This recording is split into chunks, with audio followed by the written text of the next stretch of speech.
Assalamualaikum warahmatullahi wabarakatuh. Bismillahirrahmanirrahim. Alhamdulillahi rabbil alamin. Wassalatu wassalamu ala sayyidina Muhammadin al-amin wa ala alihi wa ashabihi at-tayyibin at-tahirin. Rabbi shrah li sadri wa yassir li amri wa thabbitni ala al-iman.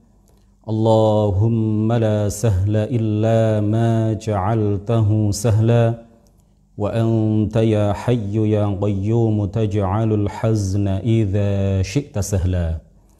Allahumma afina fi abdanina, Allahumma afina fi asma'ina, Allahumma afina fi absarina, la ilaha illa ant. Allahumma inna na'udzubika minal barasi wal jununi wal judhami wa min sayyi'il asqam. Tahassanna bidhil izzati wal jabarut wa i'tasamna bi rabbil malakut wa tawakkalna 'alal hayyil ladzi la yamut. Allahumma asrif 'anna al waba' wa qina syarrad da' bi lutfika wa rahmatika innaka 'ala kulli syai'in qadir. Allahumma rzuqna al ikhlasa fin niyyati wal qawli wal 'amal wa na'udzubika min hali ahlin nar. Amma ba'du. Para pemirsa NO online dimanapun Anda berada, alhamdulillah kita bisa berjumpa lagi walaupun secara online, walaupun secara daring, tapi mudah-mudahan pertemuan kita senantiasa diiringi oleh ridha dari Allah Subhanahu wa ta'ala dan berbuah pahala yang berlipat ganda darinya. Pada kesempatan malam yang berbahagia ini, kita melanjutkan kajian kitab Aqidatil Awam karya Syekh Ahmad Al-Marzuqi rahimahullah. Pada kesempatan malam kemarin kita telah membahas tentang penjelasan terkait bait nazam yang pertama, Abda'u bismillahi warrahmani wa birrahimi daimil ihsani. Pada kesempatan majelis yang keempat pada malam hari yang berbahagia ini, insya Allah kita akan menjelaskan bait nazam yang kedua. Qaulul muallif, qaulul musannif, yaqulu al-musannifu rahimahullah wa nafa'ana bihi wa bi'ulumihi wa afadha alaina min barakatihi, amin. Beliau mengatakan, falhamdulillahil qadimil awwali wal akhiril baqi bila tahawuli. Falhamdulillahi, segala puji bagi Allah, al-qadimil awwali, yang ada tanpa permulaan, al-akhiril baqi, dan ada tanpa penghabisan, yang maha kekal, maha abadi, bila tahawuli, yang tidak dikenai dengan perubahan. Hadirin musyahidin, musyahidat rahimakumullah, setelah Syekh Ahmad Al-Marzuqi membaca basmalah di bait nazam yang pertama, pada bait nazam yang kedua ini beliau mengiringi bacaan basmalah yang telah beliau tulis, yang telah beliau sampaikan pada bait nazam yang pertama dengan hamdalah, diiringi dengan hamdalah. Hamdalah bisa juga disebut tahmid, yaitu ucapan alhamdulillah. Alhamdu, ya, atau alhamdulillah, atau tahmid ini atau hamdalah ini pengertiannya adalah ats-tsana'u bil lisani 'alal jamilil ikhtiyari 'ala jihatit tabjil wa ta'zim. Pujian dengan lisan terhadap al-jamil al-ikhtiyari yang Allah berikan kepada kita. Apa yang dimaksud dengan al-jamil al-ikhtiyari? Al-jamil al-ikhtiyari artinya adalah nikmat yang Allah karuniakan kepada kita, kepada para hambanya. Al-jamil, al-jamil itu artinya nikmat. Jadi ats-tsana bil lisan, jadi hamdalah itu artinya adalah ats-tsana bil lisan, memuji secara lisan, 'alal jamil, atas nikmat yang Allah karuniakan kepada kita, al-ikhtiyari. Artinya bahwa Allah memberikan nikmat kepada kita itu secara ikhtiyari. Tidak ada yang memaksanya. Bukan kewajiban baginya untuk memberikan kenikmatan kepada kita. Kalau kemudian kita diberi nikmat yang tidak terhingga, yang tidak terkira, oleh Allah Subhanahu wa taala, maka semua nikmat itu Allah berikan kepada kita karena karunia-Nya, karena anugerahnya, karena fadlnya.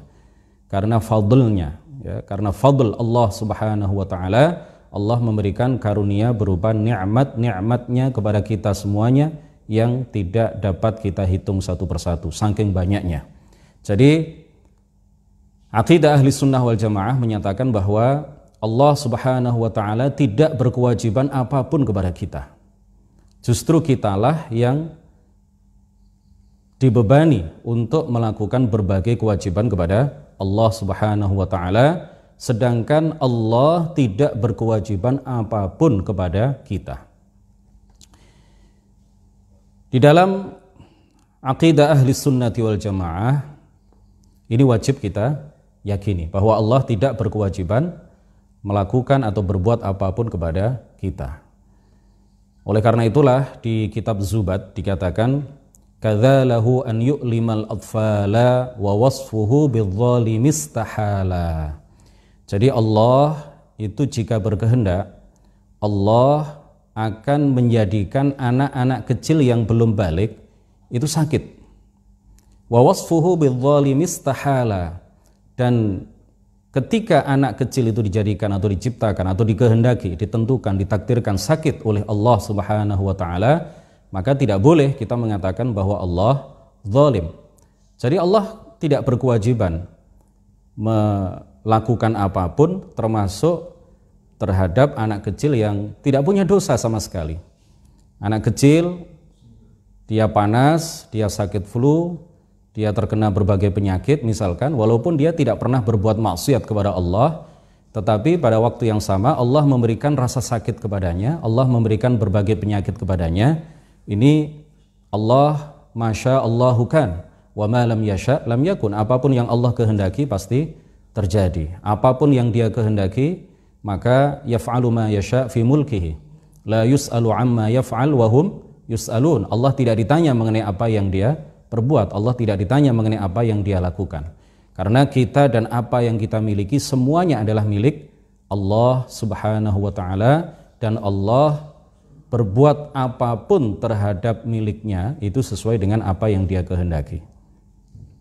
Akidah ini hadirin sekalian berbeda dengan Mu'tazilah misalkan. Mu'tazilah itu mengatakan bahwa Allah itu wajib melakukan perbuatan yang paling maslahat bagi hambanya.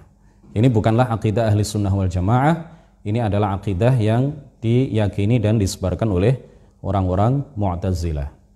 Hadirin rahimakumullah, musyahidin rahimakumullah, nikmat yang Allah berikan kepada kita itu tidak terhitung jumlahnya.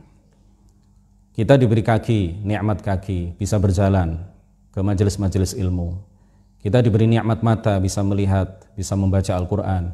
Kita diberi nikmat tangan, kita diberi nikmat hidung, kita diberi nikmat lisan, mulut, kita diberi nikmat bisa bernafas, dan lain sebagainya. Nikmat-nikmat yang Allah berikan kepada kita ini semuanya tidak terhitung, sebagaimana difirmankan, ditegaskan oleh Allah Subhanahu wa taala dalam firman-Nya, wa in ta'uddu ni'matallahi la tuhsuha.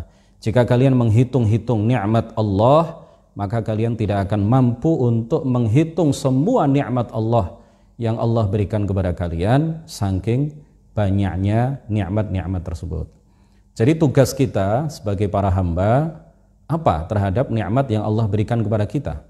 Tugas kita, kewajiban kita adalah bersyukur kepada Allah Subhanahu wa taala atas berbagai nikmat yang Allah berikan kepada kita. Tetapi syukur itu ada dua. Jadi ada syukur wajib, ada syukur yang sunnah. Syukur yang wajib itu artinya adalah ketika kita mendapatkan nikmat dari Allah, maka nikmat itu tidak kita pakai, tidak kita gunakan untuk berbuat maksiat kepadanya.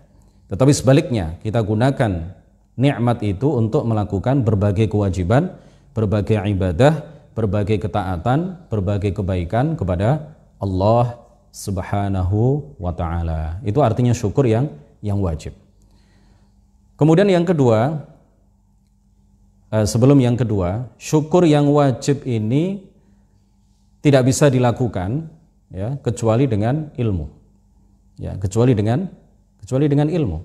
Jadi orang yang tidak berilmu, dia tidak akan bisa sempurna syukur wajibnya. Dia tidak akan bisa melakukan syukur wajib secara sempurna. Karena syukur yang wajib ini pada hakikatnya adalah melaksanakan semua kewajiban dan meninggalkan semua yang diharamkan. Tidak menggunakan berbagai nikmat yang Allah berikan kepada kita di dalam berbuat haram, di dalam berbuat maksiat kepada Allah Subhanahu wa ta'ala. Dan tanpa ilmu agama, kita tidak akan bisa mengetahui apa yang Allah wajibkan kepada kita. Tanpa ilmu agama, kita tidak akan mengetahui apa yang Allah haramkan kepada kita. Tanpa ilmu agama, kita tidak akan mengetahui apa saja yang termasuk maksiat kepada Allah. Orang yang bodoh, orang yang tidak berilmu, maka dia tidak akan bisa melaksanakan syukur yang wajib ini secara sempurna. Nah, berbeda dengan orang yang berilmu, yang mengamalkan ilmunya, maka dia akan bisa melakukan syukur yang wajib ini. Di dalam Al-Quran, Allah Subhanahu wa ta'ala menegaskan, wa qalilun min ibadiyasy syakur, wa qalilun min ibadiyasy syakur, ay aghlabun nasi laisu atqiya. Jadi sedikit sekali orang itu yang betul-betul bersyukur kepada Allah. Jadi syakir itu artinya orang yang bersyukur. Kalau syukur itu dilakukan secara sempurna, maka dia disebut syakur. Rasulullah adalah syakur. Afala akunu abdan syakura, kata Rasulullah sallallahu alaihi wasallam kepada Sayyidah Aisyah. Jadi orang yang betul-betul menggunakan seluruh nikmat yang Allah berikan kepada dia dalam ketaatan kepada Allah dan tidak menggunakan seluruh nikmat yang Allah berikan kepadanya, satu pun tidak ada yang digunakan oleh dia di dalam berbuat maksiat kepada Allah, maka orang yang seperti ini disebut syakur. Dan Allah menegaskan, wa qalilum min ibadiyasy syakur. Artinya sedikit sekali orang yang syakur, sedikit sekali orang yang bertakwa. Jadi syakur ini sudah mencapai derajat takwa. Karena dia artinya telah melaksanakan semua kewajiban dan meninggalkan semua yang diharamkan oleh Allah Subhanahu wa ta'ala. Dan sedikit sekali orang yang seperti ini. Kemudian yang kedua, bagian dari syukur yang kedua adalah syukur yang sunnah, syukur mandub, ya, yaitu memuji Allah dengan lisan, dengan mengucapkan hamdalah, dengan mengucapkan alhamdulillahi rabbil alamin. Ketika kita mendapatkan nikmat dari Allah berupa apapun, kemudian kita mengucapkan alhamdulillahi rabbil alamin. Ini sunnah hukumnya. Nah, dengan makna inilah perkataan Ibnu Abbas diartikan oleh para ulama. Ibnu Abbas radhiyallahu anhuma mengatakan, man qala alhamdulillah faqad syakarallah. Barang siapa yang mengucapkan alhamdulillah, maka berarti dia telah bersyukur kepada Allah. Artinya apa? Syukur sunnah. Jadi ucapan Ibnu Abbas ini bukan tidak dimaknai oleh para ulama dengan syukur yang wajib, tetapi diartikan dengan syukur yang sunnah. Athar yang dikatakan oleh Ibnu Abbas ini diriwayatkan oleh Abu Nuaim di dalam kitab Al-Hilyah dan At-Tabarani di dalam kitab Ad-Du'a. Musyahidin, para pemirsa yang dirahmati oleh Allah Subhanahu wa ta'ala, kemudian mengucapkan hamdalah, alhamdulillahi rabbil alamin, ini ada kalanya wajib, ya, mengucapkannya itu ada kalanya wajib, ada kalanya sunnah, ada kalanya makruh, ada kalanya haram. Mengucapkan hamdalah alhamdulillah atau alhamdulillahi rabbil alamin ini menjadi wajib ketika seseorang menjadi khatib ketika dia menyampaikan khutbah, karena hamdalah itu adalah salah satu rukun khutbah. Kalau tidak dia baca, maka khutbahnya tidak sah. Jadi dalam hal ini maka hukum membaca hamdalah bagi si khatib itu adalah wajib. Kemudian yang kedua, ada kalanya sunnah, yaitu ketika kita menerima nikmat sebagaimana yang tadi sudah kita sampaikan, ketika kita mendapatkan nikmat dari Allah Subhanahu wa ta'ala, kemudian kita mengucapkan hamdalah, alhamdulillahi rabbil alamin. Begitu juga ketika kita diselamatkan oleh Allah dari suatu mara bahaya, kita dihindarkan dari wabah COVID-19.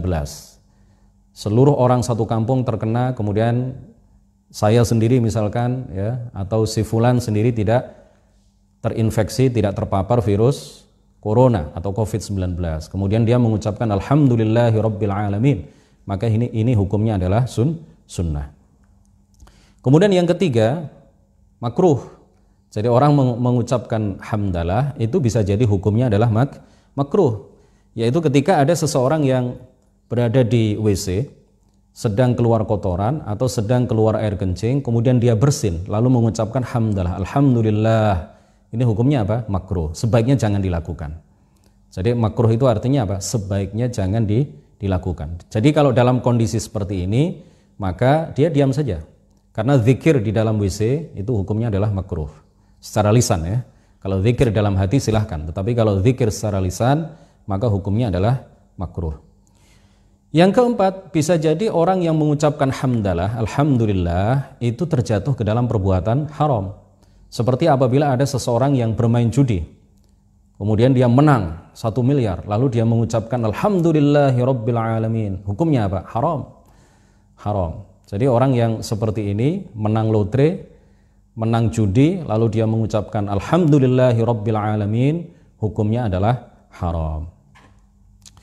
Kemudian Syekh Al-Marzuqi, Ahmad Al-Marzuqi menyebut beberapa nama Allah ya di dalam baitnya tadi, falhamdulillahil qadimil awwali wal akhiril baqi bila tahawuli. Yang pertama adalah al-qadim dan al-awwal. Al-qadim dan al-awwal ini sinonim ya. Al-qadim artinya adalah al-awwal, al-awwal artinya adalah al-qadim. Allah Subhanahu wa taala berfirman, huwal awwalu,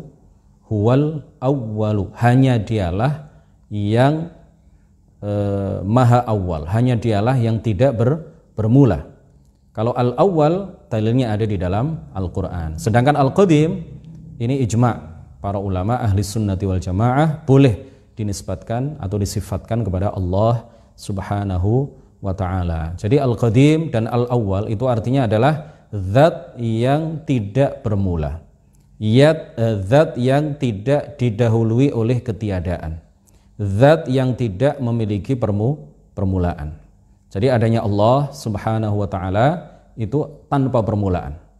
Hanya Allah yang tidak memiliki permulaan. Segala sesuatu selain Allah semuanya bermula. Apapun, termasuk tempat, termasuk arah, langit, arasy, perputaran waktu, semuanya memiliki permulaan, semuanya adalah hadits ya.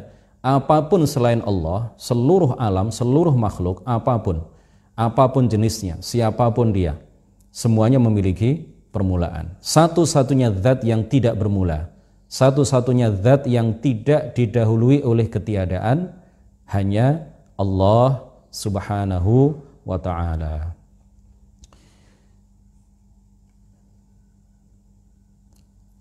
Kemudian al-akhirul baqi. Al-akhir al-baqi ini juga memiliki arti yang sama. Abadi, tidak akan punah, kekal, tidak akan mati, tidak memiliki penghabisan. Allah Subhanahu wa taala tidak memiliki penghabisan. Jadi karena Allah itu tidak bermula, maka tidak mungkin dia memiliki akhir. Karena Allah tidak didahului oleh ketiadaan, maka tidak mungkin Allah berakhir dengan ketiadaan. Saya ulang, karena Allah tidak didahului oleh ketiadaan, maka mustahil baginya berakhir dengan ketiadaan. Karena Allah itu bersifat al-awwalul qadim, maka tidak mungkin Allah itu punah, tidak mungkin Allah itu hancur, tidak mungkin Allah itu mati. Jadi yang tidak bermula pasti dia juga tidak berakhir. Allah Subhanahu wa taala di dalam surat Al-Hadid ayat 3 berfirman, huwal awwalu, kemudian lanjutan ayatnya adalah wal akhiru. Huwal awwalu wal akhiru. Wa yabqa wajhu rabbika dzul jalali wal ikram. Jadi Allah tidak memiliki penghabisan. Allah tidak berakhir, Allah tidak mati. Di dalam hadis Rasulullah sallallahu alaihi wasallam sebagaimana diriwayatkan oleh Imam Al-Bukhari, Al-Baihaqi, Ibnu Jarud dan lain sebagainya, Rasulullah menegaskan kana Allahu wa lam yakun syai'un ghairuh, dan dalam satu riwayat kana Allahu wa lam yakun syai'un qablah. Jadi Allah ada pada azal dan belum ada segala sesuatu selainnya. Allah ada pada azal. Jadi azal itu artinya adalah apa? Al-azalu huwa al-wujudu bila bidayah. Azal itu artinya adalah keberadaan yang tidak ada permulaannya. Keberadaan yang tidak bermula. Keberadaan yang tidak ada permulaannya. Itu azal. Nah, Allah itu bersifat azali. Artinya Allah adalah zat yang tidak bermula. Azali, qadim, awal, itu artinya sama. Artinya Allah adalah zat yang tidak bermula. Allah adalah zat yang tidak memiliki permulaan. Nah, Allah ada pada azal dan belum ada segala sesuatu. Yang ada hanya Allah. Pada azal yang ada hanya Allah. Nah, perputaran zaman itu memiliki permulaan. Oleh karena itu, jangan dicampur antara istilah zaman dengan azal, karena keduanya berbeda. Azal itu keberadaan yang tidak ada permulaannya, sedangkan zaman sendiri itu adalah selain Allah, maka dia bermula, maka dia memiliki permulaan. Oleh karena itu, jangan kita mengatakan zaman azali. Ini adalah dua hal yang kontradiktif. Zaman itu sendiri memiliki permulaan, azali itu adalah tidak bermula. Jadi kalau kita sebut zaman azali, ini adalah sesuatu yang kontradiktif, sesuatu yang berlawanan, sesuatu yang bertentangan. Jangan dirangkai ke dalam satu istilah. Jadi kita sebut saja azal, ya, azal. Pada azal Allah ada sebelum adanya segala sesuatu. Pada azal yang ada hanya Allah. Pada azal belum ada tempat, belum ada zaman, belum ada manusia, belum ada malaikat, belum ada langit, belum ada surga, belum ada matahari, belum ada bulan, belum ada bintang, belum ada apapun, belum ada siapapun. Pada azal yang ada hanya Allah Subhanahu wa ta'ala. Hadis ini, para pemirsa yang budiman, hadis ini disabdakan oleh Rasulullah sallallahu alaihi wasallam, hadis yang beliau dawuhkan tadi, kana Allahu wa lam yakun syai'un ghairuh. Beliau dawuhkan ini sebagai jawaban atas pertanyaan yang diajukan oleh sekumpulan orang yang datang dari Yaman. Jadi suatu ketika ada sekumpulan orang jauh-jauh datang dari Yaman menuju ke Madinah hanya untuk sowan ke hadapan Rasulullah dan menanyakan satu hal. Satu hal. Jadi biasa itu di kalangan para sahabat, di kalangan para ulama kita terdahulu, mereka melakukan perjalanan yang jauh, ya, dari satu tempat ke tempat yang lain, berkilo-kilometer, ya, berpuluh-puluh kilometer mereka tempuh kadang-kadang hanya untuk mendapatkan satu buah hadis dari sahabat lain yang mendengar hadis itu langsung dari Rasulullah, sedangkan dia belum mendengar hadis tersebut dari perawi yang langsung mendengar dari Rasulullah. Jadi ada sekumpulan orang, ini hadis ini riwayat Imam Al-Bukhari. Ada sekumpulan orang dari Yaman datang rombongan sowan ke Madinah ke hadapan Rasulullah sallallahu alaihi wasallam. Lalu mereka mengatakan di hadapan Rasul, "Ya Rasulullah, ji'naka linatafaqqaha fid din." Kami datang kepada engkau wahai Rasulullah untuk memperdalam agama. "Wa linas'alaka an bad'i hadzal amri makan." Dan kami juga ingin menanyakan kepada engkau awal mula penciptaan alam. Kemudian Rasulullah tidak langsung menjawab pertanyaan mereka. Ya, dalam penggalan hadis berikutnya baru dijawab oleh Rasulullah Shallallahu Alaihi Wasallam. Tetapi Rasulullah mula-mula menjelaskan kepada mereka sesuatu yang lebih penting dari apa yang mereka tanyakan, yang berkaitan dengan ilmu tauhid. Rasulullah mengatakan kepada mereka, "Kanallahu wa lam yakun syai'un ghairuh." Padahal mereka bertanya apa? Awal mula penciptaan alam itu bagaimana ya Rasulullah? Rasulullah tidak langsung menjawab, tetapi Rasulullah mengajarkan kepada mereka sesuatu yang lebih penting dari apa yang mereka tanyakan, yaitu tentang ilmu tauhid, bahwa pada azal yang ada hanya Allah dan belum ada segala sesuatu. Dari hadis ini kemudian para ulama menyimpulkan bahwa segala sesuatu selain Allah itu bermula. Yang tidak memiliki permulaan satu-satunya adalah hanya Allah Subhanahu wa ta'ala. Kemudian di dalam bait tadi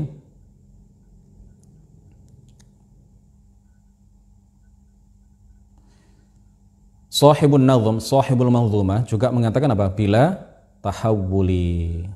Bila tahawuli. Wal akhiril baqi bila tahawuli. Jadi Allah Subhanahu wa taala itu tidak berubah. Bila tahawuli, tanpa perubahan. Allah tidak dikenai dengan perubahan. Allah ada sebelum adanya tempat, tanpa tempat. Setelah Allah menciptakan tempat, Allah tidak berubah, tetap ada tanpa tempat. Sebelum terciptanya langit, Allah ada tanpa langit. Setelah Allah menciptakan langit, Allah tidak berubah. Allah tetap seperti sedia kala, ada tanpa membutuhkan kepada langit. Jadi kalau ada orang mengatakan bahwa Allah itu di langit, itu artinya telah menisbatkan atau menyandarkan sifat berubah kepada Allah Subhanahu wa taala. Padahal berubah itu adalah ciri khas, bahkan ciri yang paling khas dari makhluk. Ciri yang paling khas dari makhluk itu adalah at-taghayyur wat tahawul. Berubah. Ya, berubah dari satu keadaan ke keadaan yang lain. Awalnya tidak bisa berbicara, kemudian bisa berbicara. Awalnya tidak bisa naik sepeda motor, kemudian dia belajar lalu bisa naik sepeda motor. Awalnya tahu, kemudian lupa. Awalnya tidak tahu, kemudian dia belajar lalu tahu. Ini sifat makhluk, sifat manusia. Sifat makhluk itu selalu berubah, ya, selalu berubah. Sedangkan Allah Subhanahu wa taala tidak mungkin sama dengan makhluknya. Orang itu kalau mengatakan Allah di langit, itu artinya apa? Berarti Allah memiliki sifat berubah. Karena sebelum terciptanya langit, Allah ada tanpa menempati langit. Allah menciptakan langit, kata mereka, Allah kemudian berubah dari tidak membutuhkan kepada langit ke sifat membutuhkan kepada langit. Berarti kan berubah. Nah, jadi mustahil Allah memiliki sifat berubah. Mustahil Allah dikenai sifat berubah. Karena setiap yang berubah itu pasti membutuhkan kepada sesuatu lain yang merubahnya.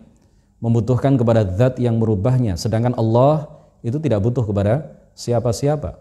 Salah satu sifat Allah adalah qiyamuhu binafsihi. Allah tidak membutuhkan kepada segala sesuatu selainnya. Kalau Allah dikenai sifat perubahan, yang merubah Allah itu siapa? Nah, ini mustahil. Mengenai sifat al-baqi ini ada cerita mengenai salah seorang wali di kalangan tabi'in yang bernama Abu Muslim al-Khawlani. Jadi Abu Muslim ini sebenarnya adalah seseorang yang hidup pada masa Rasulullah Shallallahu Alaihi Wasallam, tetapi beliau tidak pernah berjumpa dengan Rasulullah. Oleh karena itu, para ulama mengatakan bahwa tabaqah beliau itu bukan sahabi, bukan sahabat, tetapi tabi'in. Karena beliau meskipun hidup pada masa Rasulullah, tetapi tidak pernah berjumpa dengan Rasulullah Shallallahu Alaihi Wasallam. Abu Muslim al-Khawlani ini karomahnya luar biasa banyak. Salah satunya adalah yang terkait dengan sifat al-akhir al-baqi ini. Salah satu karomah beliau yang Allah anugerahkan kepada beliau, suatu ketika beliau berzikir, ya, membaca tasbih subhanallah dengan subhah, dengan alat berzikir, dengan alat yang dikenal dalam bahasa Indonesia tasbih itu ya. Dia berzikir dengan memakai tasbih atau subhah sampai beliau tertidur. Setelah bangun dari tidur, beliau lihat tasbihnya itu berputar sendiri sambil membaca ya munbitan nabat wa ya daimas sabat subhanaka ya munbitan nabat wa ya daimas sabat. Maha suci engkau wahai zat yang menumbuhkan tumbuh-tumbuhan, wa ya daimas sabat, dan maha suci engkau wahai zat yang kekal, wahai zat yang tidak punah, wahai zat yang tidak akan binasa. Kemudian setelah beliau melihat tasbihnya berputar sendiri sambil membaca zikir seperti itu, kemudian beliau memanggil istrinya, wahai Ummu Muslim, wahai Ummu Muslim, unzuri ila a'jabil a'ajib, lihatlah kepada hal yang sangat menakjubkan ini. Ketika Ummu Muslim, ya, istrinya datang, lalu tasbih itu berhenti dengan sendirinya. Nah, ini salah satu karomah yang Allah anugerahkan kepada Abu Muslim al-Khawlani. Abu Muslim ini juga adalah ketika beliau berasal dari Yaman, ya, beliau asalnya dari Yaman. Ketika di Yaman, pada saat beliau hidup ketika itu, ada seseorang yang mendakwa dirinya sebagai nabi, yang bernama Al-Aswad Al-Ansi, Al-Aswadul Ansi. Nah, salah satu tokoh, salah satu ulama yang menentang dakwah atau klaim kenabian dari Al-Aswadul Ansi adalah Abu Muslim Al-Khawlani. Kemudian suatu ketika Abu Muslim Al-Khawlani ini dibakar oleh Al-Aswadul Ansi. Jadi Al-Aswadul Ansi saking marahnya karena selalu ditentang ya klaim kenabiannya oleh Abu Muslim Al-Khawlani, suatu ketika dia bersama para pengikutnya menyalakan api yang berkobar-kobar. Lalu Abu Muslim ini kemudian dimasukkan ke dalam api yang berkobar-kobar itu. Tetapi Allah Subhanahu wa taala lagi-lagi menunjukkan betapa Abu Muslim Al-Khawlani adalah seorang wali min auliyaillah, dan Allah menganugerahkan karamah kepada beliau sehingga jasad beliau, pakaian beliau yang beliau kenakan sama sekali tidak terbakar. Ini juga menunjukkan bahwa Allah adalah pencipta segala sesuatu. Api tidak bisa menciptakan sesuatu yang tidak dikehendaki oleh Allah, tidak ditakdirkan oleh Allah Subhanahu wa taala. Api tidak bisa menciptakan kebakaran. Sifat membakar yang ada pada api, sebagaimana kita jelaskan pada pertemuan sebelumnya, itu tidak bisa menciptakan kebakaran. Sama dengan obat juga tidak bisa menciptakan kesembuhan. Pencipta obat adalah Allah, pencipta orang yang sakit adalah Allah, yang menciptakan kesembuhan pada diri orang sakit ketika dia minum obat juga adalah Allah. Oleh karena itu banyak orang yang sakit kemudian minum obat tidak kunjung sembuh, karena memang yang menciptakan sembuh itu Allah, bukan obat. Obat itu hanya sebab. Ya, sebab yang bisa menghasilkan akibat dan juga bisa tidak. Kalau dikehendaki oleh Allah, maka sebab itu bisa menghasilkan musabbab, bisa menghasilkan akibat, dan kalau Allah tidak, sebab itu tidak akan bisa menghasilkan akibat. Oleh karena itu, wajib kita yakini bahwa pencipta segala sesuatu adalah Allah Subhanahu wa ta'ala. Kemudian penting juga untuk dijelaskan bahwa kemarin kita sudah menjelaskan bahwa di dalam surat Asy-Syura ayat 11 Allah Subhanahu wa taala menegaskan laisa kamitslihi syai'. Dia Allah berbeda dengan segala sesuatu. Nah, dalam masalah sifat maha kekalnya Allah Subhanahu wa taala, ini ada orang yang kadang-kadang bertanya-tanya atau bahkan menggugat. Surga dan neraka itu kan makhluk. Kemudian dia kekal, keduanya kekal. Itu berarti ada kesamaan dong antara surga dan neraka dengan Allah Subhanahu wa taala. Kita katakan bahwa sama sekali tidak ada persamaan antara Allah dengan surga dan neraka. Tidak sama antara kekekalan Allah dengan kekekalan surga dan neraka. Allah kekal karena memang sifatnya maha kekal. Tidak ada sesuatu yang lain yang menjadikan Allah kekal. Sedangkan kekalnya surga, kekalnya neraka itu bukan kekal dengan sendirinya, bukan kekal yang merupakan sifat yang dimilikinya, ya, tanpa ada yang mengekalkan, tetapi kekalnya surga dan neraka itu karena dikehendaki kekal oleh Allah. Seandainya ya Allah tidak menghendaki keduanya kekal, maka keduanya tidak menjadi kekal. Secara akal keduanya mungkin punah. Secara akal keduanya mungkin akan berakhir. Tetapi karena Allah Subhanahu wa taala sudah menakdirkan, menghendaki, menciptakan, menentukan keduanya kekal, maka keduanya menjadi kekal. Jadi Allah kekal, surga dan neraka kekal, itu adalah apa? Ittifaqun fil lafzi, ittifaqun lafziyun atau ittifaqun fil lafzi. Hanya kesamaan saja di dalam lafadznya, tetapi maknanya berbeda. Maknanya tadi seperti yang saya sampaikan, kekalnya Allah tidak ada yang mengekalkan. Sedangkan kekalnya surga dan neraka itu karena dikehendaki kekal oleh Allah Subhanahu wa ta'ala. Kita lanjutkan. Sahibul Manzumah mengatakan tsummas salatu wassalamu sarmada 'alan nabiyyi khairi man qad wahhada. Kemudian salawat dan salam, tsummas salatu, kemudian salawat, wassalamu dan keselamatan dan salam, sarmada, selamanya. 'alan nabiyyi, semoga tetap atas nabi, khairi man qad wahhada, sebaik-baik orang yang betul-betul mentauhidkan Allah subhanahu wa ta'ala, wa alihi wa sahbihi wa man tabi' sabila dinil haqqi ghaira mubtadi'. Dan salawat serta salam itu mudah-mudahan juga tercurahkan kepada al Nabi Muhammad. Nanti akan kita jelaskan siapa al itu. Wa sahbihi, dan sahabat-sahabat Nabi Muhammad. Wa man tabi' dan orang-orang yang mengikuti sabila dinil haqqi, jalan agama yang benar, ghaira mubtadi' dan bukan pelaku bid'ah. Syekh Ahmad Al-Marzuki setelah membaca basmalah dan hamdalah, kemudian beliau membaca salawat, ya. Kemudian beliau membaca salawat kepada baginda Rasulullah sallallahu alaihi wasallam, al beliau, ya, atau keluarga beliau, nanti akan kita jelaskan. Kemudian juga para sahabat beliau dan seluruh orang yang mengikuti agama yang benar, yaitu agama Islam. Membaca salawat, ya, setelah beliau membaca basmalah, kemudian hamdalah, kemudian sholawat, ya, naudhaman beliau diawali dengan 3 hal ini. Ini basmalah sudah kita jelaskan, hamdalah juga sudah kita jelaskan. Mengenai sholawat ini beliau ingin mengikuti perintah Allah subhanahu wa ta'ala di dalam surat Al-Ahzab.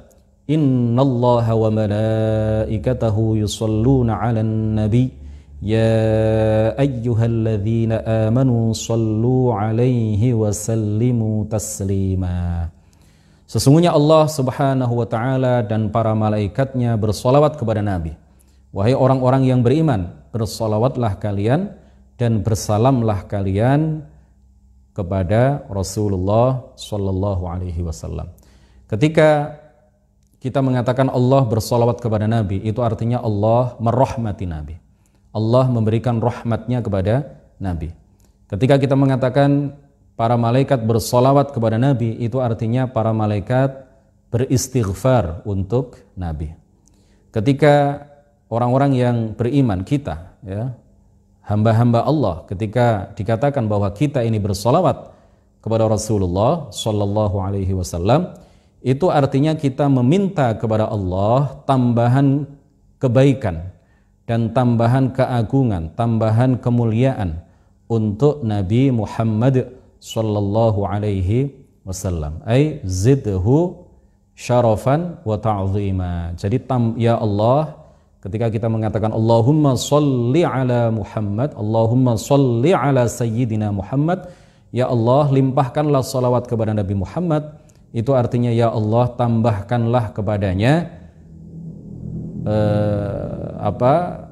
kemuliaan dan keagungan kepada Nabi kita, Nabi Muhammad sallallahu alaihi wasallam.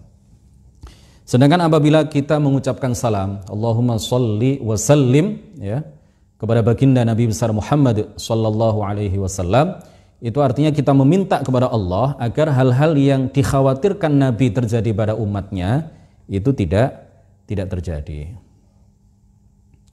Kemudian hadirin, ya, musyahidin al-kiram, para pemirsa yang budiman dimanapun Anda berada, untuk majelis yang keempat ini saya rasa cukup, ya, mengenai sholawat, fadilah sholawat, kemudian definisi sahabat itu apa, lalu hal-hal lain yang berkaitan dengan bait nazam yang ketiga tadi, ketiga dan keempat, ya, ini masih muqaddimah. Tsumma sholatu wassalamu sarmada 'alan nabiyyi khairi man qad wahhada wa alihi wa sahbihi wa man tabi' sabila dinil haqqi ghaira mubtadi'. Hal-hal yang berkaitan dengan lanjutan penjelasan mengenai dua bait ini, bait ketiga dan bait keempat, insyaallah kita lanjutkan besok. Juga kemudian kita adakan kajian lagi kitab yang kecil tetapi penuh manfaat dan penuh barokah ini, insyaallah sampai kita mengkhatamkan kitab ini sehingga kita memiliki dasar, ya, akidah ahli sunnati wal jamaah. Jangan sampai ngaku ahli sunnah tetapi tidak tahu apa akidah ahli sunnah wal jamaah. Jangan sampai mengaku sebagai nahdhi atau nahdhiyin tetapi tidak tahu akidah yang diajarkan oleh para kiai NU sejak zaman Mbah Hashim sampai para ulama, para kiai NU pada masa sekarang kita ini, pada masa sekarang ini. Demikian, mudah-mudahan bermanfaat, mudah-mudahan membawa barokah bagi kita semuanya. Terima kasih atas segala perhatian, mohon maaf atas segala kekurangan. Wallahul muwaffiq ila aqwamit thoriq. Wassalamualaikum warahmatullahi wabarakatuh.